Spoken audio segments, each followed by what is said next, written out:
চেরিকে দেখে পেরিও চলে আসছে। পেরি কিন্তু অরিকে জ্বালানোর উদ্দেশ্যে আসি নাই, ওর আসল উদ্দেশ্য হচ্ছে অরির বাটি থেকে মাছ চুরি করা। অরির কাছে এসে কেমন চোরের মতো করছে। অরির বাটিটা একটু ঝাঁকায় পরীক্ষা করে নিল যে অরি কিছু বলে কিনা। কিভাবে অরির মুখের সামনে থেকে মাছটা তুলে নিল। আর চেরি তো আছে ওর ধান্দায়, ও বারবার অরিকে বিরক্ত করছে। ও চাচ্ছে অরি খাওয়াটা শেষ করে যেন ওর সঙ্গে খেলা করে। এদিকে অরি পাগলা খাওয়ায় এতই মগ্ন, ওর কে বাটি ঝাঁকালো কে মাছ চুরি করে নিল ওর কোনো দিকে নজর নেই। অরি একটা বিড়াল, একটা প্রাণী, তারপরেও ওর কি পরিমাণে ধৈর্য। খাওয়ার শুরু থেকে চেরি ওকে বিরক্ত করেই যাচ্ছে, তারপরেও অরি একবারও মাথা তুলে নেয় খাবার থেকে, ওর মতো খেয়ে যাচ্ছে। অরির খাওয়া শেষ, অরি এবার এখান থেকে চলে যাবে আর চেরিও ওর পিছি যাবে।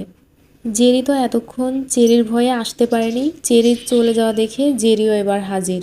জেরিও দিন দিন গুন্ডা পাখি হয়ে যাচ্ছে, এসে এবার পেরিকে মেরে তাড়াই দিল।